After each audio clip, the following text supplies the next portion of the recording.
ನಮಸ್ಕಾರ ಸ್ನೇಹಿತರೆ. ನಾನಿವತ್ತೊಂದು ಅದ್ಭುತವಾದಂಥ ಹಾಗೂ ಮಾತನಾಡುವ ದೇವರ ವಿಷಯವಾಗಿ ಈ ಸಂದರ್ಭದಲ್ಲಿ ನಾನು ಕನ್ನಡಿಗ ಚಾನೆಲ್ YTಯ ಎಲ್ಲ ವೀಕ್ಷಕರಿಗೆ ಹಾಗೂ ಭಕ್ತರಿಗೆ ತಿಳಿಸಲಿಕ್ಕೆ ಈ ಸಂಚಿಕೆಯನ್ನು ಮಾಡ್ತಾ ಇದ್ದೇನೆ. ನಿಜಕ್ಕೂ ಕೂಡ ಇದು ಅಪರೂಪದ ಸಂಚಿಕೆ ಅನ್ನುವಂಥ ಭಾವನೆಯನ್ನು ನೀವೆಲ್ಲರೂ ಕೂಡ ಇದನ್ನು ನೋಡಿದ ಮೇಲೆ ನಿಮಗೆ ಅರ್ಥ ಆಗುತ್ತೆ. ಯಾಕಂದರೆ ದೇವರು ಈಗಲೂ ಕೂಡ ನಮ್ಮ ಜೊತೆ ಇದ್ದಾನೆಯೇ ಅನ್ನೋದಕ್ಕೆ ಸಾಕ್ಷಿಯಾದಂಥ ಸಂಚಿಕೆ ಇದು. ಜೊತೆಗೆ ದೇವರು ಕೂಡ ಮಾತನಾಡಬಲ್ಲನೇ ನಮ್ಮ ಜೊತೆಗೆ ಅನ್ನುವಂಥ ವಿಚಾರವನ್ನು ಕೂಡ ನೀವು ತಿಳಿದುಕೊಳ್ಳಬಹುದು.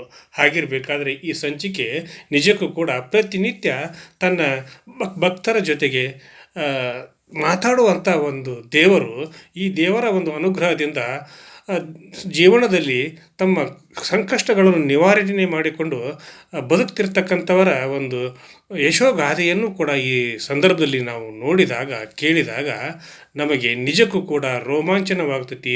ಜೊತೆಗೆ ಭಕ್ತಿ ಭಾವಗಳು ಕೂಡ ಉಂಟಾಗ್ತವೆ ಅನ್ನೋದಕ್ಕೆ ಸಾಕ್ಷಿ ಈ ಸಂಚಿಕೆ. ದೇವರು ಮಾತನಾಡುತ್ತಾನೆ ಅನ್ನುವಂಥ ಒಂದು ಸಂಚಿಕೆ. ಅದು ಕೂಡ ಯಾವ ದೇವರು, ಎಲ್ಲಿ ಆ ದೇವರು ಇದ್ದಾನೆ, ಅವರು ಯಾರ ಜೊತೆಗೆ ಮಾತಾಡಿದ್ದಾರೆ ಅನ್ನುವಂಥ ಪ್ರಶ್ನೆಯನ್ನು ಕೂಡ ನೀವು ಕೇಳಬಹುದು. ಅದಕ್ಕೂ ಕೂಡ ಈ ಸಂದರ್ಭದಲ್ಲಿ ನಾನು ಉತ್ತರವನ್ನು ಕೊಡುವನಿದ್ದೇನೆ. ಜೊತೆಗೆ ಆ ದೇವರ ಅನುಗ್ರಹದ 2 ಪ್ರಸಂಗಗಳನ್ನು ಮಾತ್ರ ನಾನು ಇವತ್ತು ಈ ಸಂಚಿಕೆಯ ಮುಖಾಂತರ ಆಯ್ದುಕೊಂಡು ನಿಮಗೆ ತಿಳಿಸಲಿಕ್ಕೆ ಬಯಸಿದ್ದೇನೆ. ಯಾಕಂದರೆ ಆ ದೇವರ ಒಂದು ಮಹಿಮೆಗಳು, ಪವಾಡಗಳು ಪ್ರತಿನಿತ್ಯ, ಪ್ರತಿ ಕ್ಷಣ, ಪ್ರತಿಯೊಬ್ಬರಿಗೂ ಕೂಡ ಆಗ್ತಾ ಇರತಕ್ಕಂಥ ಸನ್ನಿವೇಶದಲ್ಲಿ ಎಷ್ಟು ಹೇಳಿದರೂ ಅಷ್ಟನ್ನು ನನಗೆ ಹೇಳಲಿಕ್ಕೆ ಈ ಸಂದರ್ಭದಲ್ಲಿ ಸಾಧ್ಯ ಆಗೋದಿಲ್ಲ. ಆದ್ದರಿಂದ ಎರಡು ವಿಷಯಗಳನ್ನು ಆಯ್ದುಕೊಂಡು ಈ ಸಂಚಿಕೆಯನ್ನು ನಾನು ಮಾಡ್ತಾ ಇದ್ದೇನೆ. ಇದು ನಿಜಕ್ಕೂ ಕೂಡ ನಿಮ್ಮೆಲ್ಲರಿಗೂ ಕೂಡ ಒಂದು ದೇವರ ಅನುಗ್ರಹದ ಸಂಚಿಕೆ ಅನ್ನುವಂಥ ಭಾವನೆ ನಿಮ್ಮಲ್ಲಿ ಇದೆ. ನೀವು ಕೂಡ ದೇವರ ಭಕ್ತರು, ನಾವೆಲ್ಲರೂ ಕೂಡ ದೇವರ ಭಕ್ತರು. ದೇವರಿಗಾಗಿಯೇ ನಾವು ನಮ್ಮ ದಿನನಿತ್ಯದ ಬೆಳಗಿನ ಸಮಯದಲ್ಲಿ ಶುಚಿರ್ಭೂತರಾಗಿರಿ, ಆಮೇಲೆ ಸ್ನಾನ, ಪೂಜಾ ವಿಧಾನಗಳನ್ನು ಮುಗಿಸಿಕೊಂಡು ದೇವರಿಗೆ ನಮಸ್ಕರಿಸಿ ಮುಂದಿನ ನಮ್ಮ ಕಾಯಕದಲ್ಲಿ ನಾವು ತೊಡಗುತ್ತೀವಿ. ಅಂಥ ಒಂದು ಸಂದರ್ಭದಲ್ಲಿ ಈಗ ದೇವರು ನಮ್ಮ ಜೊತೆಗೆ ಮಾತನಾಡುತ್ತಾನೆ ಅನ್ನುವಂಥ ಒಂದು ವಿಷಯವನ್ನು ನೀವು ಕೇಳಿದಾಗ ನಿಮಗೂ ಕೂಡ ಆಶ್ಚರ್ಯವಾಗಬಹುದೆಂಬ ವಿಚಾರವನ್ನು ಕೂಡ ಈ ಸಂದರ್ಭದಲ್ಲಿ ನಾನು ಮಾಡ್ತಾ ಇದ್ದೇನೆ. ಹೌದು, ದೇವರು ನಮ್ಮ ಜೊತೆಗೆ ಮಾತನಾಡುತ್ತಾನೆ ಹಾಗೂ ನಮ್ಮ ಕಷ್ಟಗಳನ್ನು ಅವನು ಪರಿಹರಿಸುತ್ತಾನೆ ಅನ್ನೋದಕ್ಕೆ ಈ ಸಂಚಿಕೆಯೇ ಸಾಕ್ಷಿ. ಆಮೇಲೆ ಈ ದೇವರು ಎಲ್ಲಿದ್ದಾನೆ ಅನ್ನುವಂಥ ಪ್ರಶ್ನೆಯನ್ನು ನೀವು ಕೇಳ್ಕೊಳ್ಬೋದು. ಆ ಒಂದು ದೇವಸ್ಥಾನಕ್ಕೆ, ಮಂದಿರಕ್ಕೆ, ಗುಡಿಗೆ ಎಂಥವರು ಹೋಗಬೇಕು ಅನ್ನುವಂಥ ಒಂದು ವಿಚಾರವನ್ನು ಕೂಡ ಈ ಸಂದರ್ಭದಲ್ಲಿ ನಾನು ನಿಮಗೆ ಹೇಳಲಿಕ್ಕೆ ಬಯಸಿದ್ದೇನೆ. ನಿಜಕ್ಕೂ ಕೂಡ ಜೀವನದಲ್ಲಿ ಕಷ್ಟ ಹಾಗೂ ದುಃಖ ಯಾರಿಗಿರ್ತದೆಯೋ ಅವರು ಮಾತ್ರ ಈ ದೇವಸ್ಥಾನಕ್ಕೆ ಹೋಗಬೇಕು. ಉಳಿದವರಿಗೆ ಸುಖದ ಸುಪ್ಪತ್ತಿಗೆಯಲ್ಲಿ ತೇಲಾಡುವವರಿಗೆ ಹಾಗೂ ಯಾವುದೇ ಕಷ್ಟಗಳು ಇರದೇ ಇರತಕ್ಕಂಥವರಿಗೆ ಈ ದೇವಸ್ಥಾನದಲ್ಲಿ ಪ್ರವೇಶವಿಲ್ಲ. ಅದನ್ನು ನೀವೆಲ್ಲರೂ ಕೂಡ ಅರ್ಥ ಮಾಡ್ಕೊಂಡಿರಬೇಕು. ಹಾಗಿದ್ದಾಗ ಮಾತ್ರ ಕಷ್ಟದಲ್ಲಿ ಯಾರು ಇರ್ತಾರೋ, ದುಃಖದಲ್ಲಿ ಯಾರು ಇರ್ತಾರೋ ಅವರಿಗೆ ಮಾತ್ರ ಈ ದೇವಸ್ಥಾನಕ್ಕೆ ಹೋಗುವಂಥ ಒಂದು ಸುಯೋಗ ಇರ್ತೈತಿ. ಆ ಒಂದು ಸುಯೋಗವನ್ನು ಅವರು ಪಡೆದುಕೊಂಡು ಅವರ ಜೀವನದಲ್ಲಿ ಅವರು ಮುಂದೆ ಬರ್ತಾರೆ, ತಮ್ಮ ಕಷ್ಟಗಳನ್ನು ಪರಿಹರಿಸಿಕೊಳ್ತಾರೆ, ತಮ್ಮ ದುಃಖ ದುಮ್ಮಾನಗಳನ್ನು ಕಳೆದುಕೊಳ್ತಾರೆ ಅನ್ನೋದಕ್ಕೆ ಸಾಕ್ಷಿ ಇದೇ ಒಂದು ದೇವಸ್ಥಾನದಲ್ಲಿ ನೆಲೆಸಿರ್ತಕ್ಕಂಥ ದೇವರ ಒಂದು ಮಹಿಮೆ ಅನ್ನುವಂಥ ಮಾತನ್ನು ಕೂಡ ಈ ಸಂದರ್ಭದಲ್ಲಿ ನಾನು ತಿಳಿಸಲಿಕ್ಕೆ ಹೆಮ್ಮೆ ಪಡ್ತೀನಿ. ಇದು ಇರುವುದು ಮಧ್ಯಪ್ರದೇಶದ ಚಿತ್ರಕೂಟ ಅಂತಂದ್ರೆ ಹನುಮಂತನಿಗೆ ಪ್ರಸಿದ್ಧಿಯಾಗಿರ್ತಕ್ಕಂಥ ಒಂದು ಕ್ಷೇತ್ರ. ಈ ಹನುಮಂತ ರಾಮಾಯಣ ಮಹಾಭಾರತದ ಜೊತೆಗೂ ಕೂಡ ಟಚ್ ಇಟ್ಕೊಂಡಿರ್ತಕ್ಕಂಥವನು. ಈಗಲೂ ಕೂಡ ಅವನು ಈಗಿನ ಕಲಿಯುಗದಲ್ಲಿಯೂ ಕೂಡ ತನ್ನ ಪ್ರಭಾವವನ್ನು ಹಾಗೂ ತನ್ನ ಆಶೀರ್ವಾದವನ್ನು ಭಕ್ತರಿಗೆ ತನ್ನ ಕೃಪಾ ಕಟಾಕ್ಷವನ್ನು ನೀಡ್ತಿರ್ತಕ್ಕಂಥ ಒಬ್ಬ ದೇವಾನುದೇವತೆ ಹಾಗೂ ದೇವರ ಒಂದು ಪ್ರಭಾವ ಅನ್ನುವಂಥ ವಿಚಾರವನ್ನು ಕೂಡ ಈ ಸಂದರ್ಭದಲ್ಲಿ ನಾನು ಪ್ರಸ್ತುತಪಡಿಸಲಿಕ್ಕೆ ಇಚ್ಛೆ ಪಡ್ತೀನಿ. ಜೊತೆಗೆ ಚಿತ್ರಕೂಟಕ್ಕೆ ತನ್ನದೇ ಆದಂಥ ಒಂದು ಇತಿಹಾಸ ಇದೆ. ಅದನ್ನು ಮುಂದೆ ನಾನು ಇನ್ನೂ ಹಲವಾರು ಸಂಚಿಕೆಗಳ ಮುಖಾಂತರ ನಿಮಗೆ ತಿಳಿಸಿಕೊಡಲಿಕ್ಕೆ ಬಯಸಿದ್ದೇನೆ. ಈಗ 2 ವಿಚಾರಗಳನ್ನು ಮಾತ್ರ ಈಗ ನಿಮ್ಮ ಮುಂದೆ ನಾನು ಹೇಳಲಿಕ್ಕೆ ಬಯಸಿದ್ದೇನೆ. ಮೊದಲನೆಯದಾಗಿ ಬಾಲಾಜಿಯವರಿಗೆ ನಡೆದಿರತಕ್ಕಂಥ ಒಂದು ಘಟನೆ. ಬಾಲಾಜಿ ಅವರು ಸರ್ಕಾರಿ ನಿವೃತ್ತ ನೌಕರರು. ಈಗ ಸುಮಾರು 3 ರಿಂದ 4 ವರ್ಷಗಳ ಹಿಂದೆ ನಡೆದಿರತಕ್ಕಂಥ ಈ ಘಟನೆ.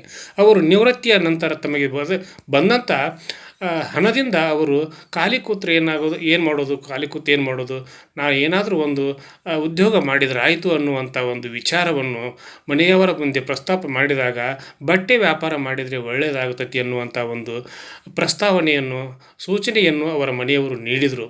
ಹಾಗಿರುವಾಗ ಅವರ ಪೆನ್ಷನ್ದಿಂದ ನಿವೃತ್ತಿಯಿಂದ ಬಂದಿರತಕ್ಕಂಥ ಹಣವನ್ನು ಸುಮಾರು 50 ಲಕ್ಷ ಹಣವನ್ನು ಅವರು ಬಟ್ಟೆ ವ್ಯಾಪಾರಕ್ಕಾಗಿ ತೊಡಗಿಸ್ತಾರೆ. ಹಾಗೂ ಅವರು ಒಂದು ದೊಡ್ಡ ಮಳಿಗೆಯನ್ನು ಕೂಡ ಅಂದರೆ ಅಂಗಡಿಯನ್ನು ಕೂಡ ಬಾಡಿಗೆಗೆ ಪಡೆದು ಆಮೇಲೆ ಬಟ್ಟೆಯನ್ನು ಖರೀದಿ ಮಾಡಿ ಮಾರಬೇಕಲ್ಲ. ಹೀಗಾಗಿ ಬಟ್ಟೆಯನ್ನು ಮಾರಾಟ ಮಾಡುವಂಥ ವ್ಯಾಪಾರಿಗೆ ಅವರು ಭೇಟಿಯಾಗಿ 50 ಲಕ್ಷ ರೂಪಾಯಿಗಳನ್ನು ಆ ವ್ಯಾಪಾರಿಗೆ ನೀಡ್ತಾರೆ.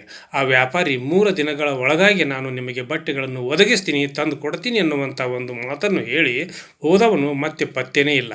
ಹಾಗಿರಬೇಕಾದ್ರೆ 3 ದಿವಸ ಕಳೆದರೂ ಕೂಡ ಬರದೇ ಇದ್ದಂಥ ಈ ಸಂದರ್ಭದಲ್ಲಿ ಬಾಲಾಜಿಗೆ ತುಂಬ ಒಂದು ಸಂಕಟವಾಗ್ತೈತಿ. ಹಾಗೂ ಅವರು ಹೆದರಿ ಬಿಡ್ತಾರೆ. ಇಡೀ ನನ್ನ ಜೀವನದಲ್ಲಿನೇ ನಾನು ಗಳಿಸಿರ್ತಕ್ಕಂಥ ಎಲ್ಲ ಹಣವನ್ನು ಕೂಡ ಇದರಲ್ಲಿ ತೊಡಗಿಸಿದೆ, ಆದರೆ ಅವನು ಇನ್ನೂ ಬರ್ತಾ ಇಲ್ವಲ್ಲ ಅನ್ನುವಂಥ ಒಂದು ಮಾತನ್ನು ಮನಸ್ಸಿನಲ್ಲಿ ಆಡಿಕೊಳ್ತಾ ಅವರು ಚಿಂತಾಕ್ರಾಂತರಾದಾಗ ಆ ಊರಿನಲ್ಲಿ ಇರ್ತಕ್ಕಂಥವ್ರೊಬ್ಬರು ಅವರಿಗೆ ಹೇಳ್ತಾರೆ, ಇಲ್ಲ ನೀನು ಆಂಜನೇಯ ಸ್ವಾಮಿ ದೇವಸ್ಥಾನಕ್ಕೆ ಹೋಗು, ಆ ಆಂಜನೇಯ ಸ್ವಾಮಿ ದೇವಸ್ಥಾನಕ್ಕೆ ಹೋದರೆ ನಿನ್ನ ಕಷ್ಟಗಳೆಲ್ಲವೂ ಕೂಡ ಪರಿಹಾರ ಆಗ್ತವೆ ಅನ್ನುವಂಥ ಒಂದು ಮಾತನ್ನು ಹೇಳಿದಾಗ ಆ ಬಾಲಾಜಿಯು ನೇರವಾಗಿ ಆಂಜನೇಯ ಸ್ವಾಮಿಯ ಮಂದಿರಕ್ಕೆ ಹೋಗ್ತಾರೆ.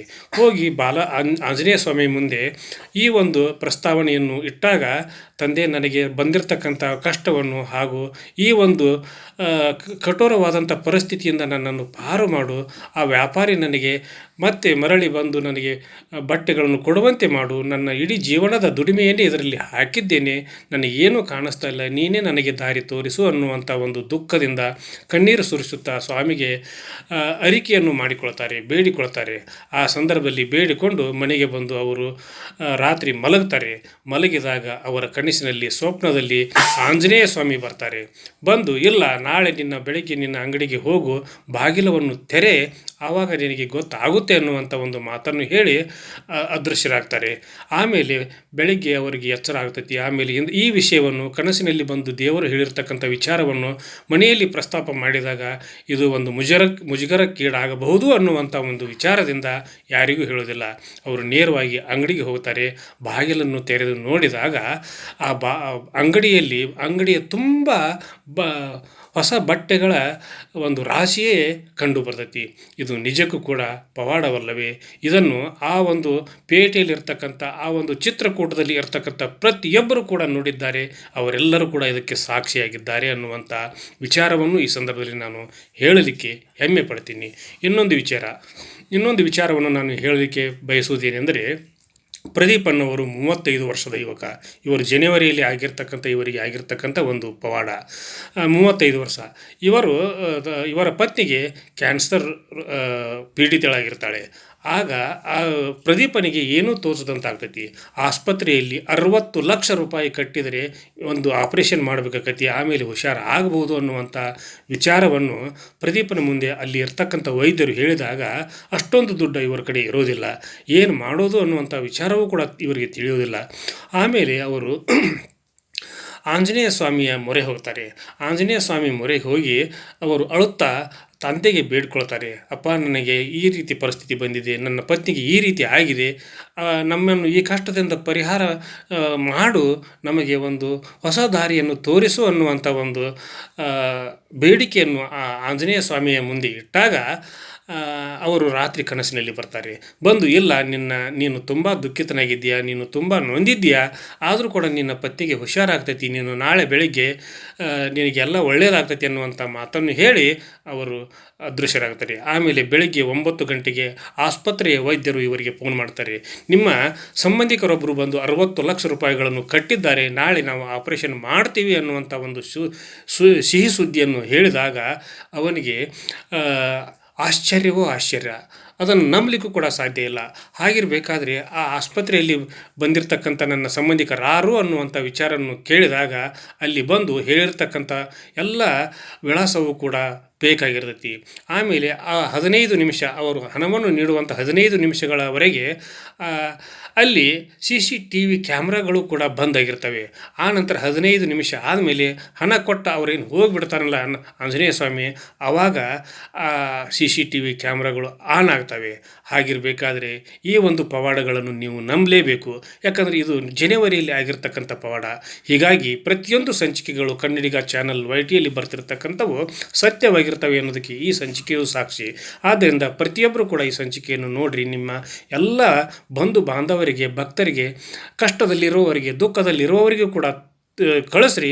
ಜೊತೆಗೆ ನಿಮ್ಮ ಒಂದು ಈ ಸಂಚಿಕೆಗೆ ಸಬ್ಸ್ಕ್ರೈಬ್ ಮಾಡದಿರ್ತಕ್ಕಂಥವ್ರು ಸಬ್ಸ್ಕ್ರೈಬ್ ಮಾಡಿರಿ, ಶೇರ್ ಮಾಡಿರಿ, ಲೈಕ್ ಮಾಡಿರಿ. ಪ್ರತಿಯೊಬ್ಬರಿಗೂ ತಲುಪಿಸಿ ನಿಮ್ಮ ಕಮೆಂಟನ್ನು ನನ್ನ ಜೊತೆಗೆ ಹಂಚಿಕೊಡ್ರಿ ಅಂತ ಹೇಳ್ತಾ ಇವತ್ತಿನ ಸಂಚಿಕೆಯನ್ನು ಇಲ್ಲಿಗೆ ಮುಗಿಸಿ ನಾಳಿನ ಸಂಚಿಕೆಯೊಂದಿಗೆ ತಮ್ಮ ಜೊತೆಗೆ ಹಾಜರಾಗ್ತೀನಿ. ಅಲ್ಲಿವರೆಗೂ ನನ್ನ ನಮಸ್ಕಾರ.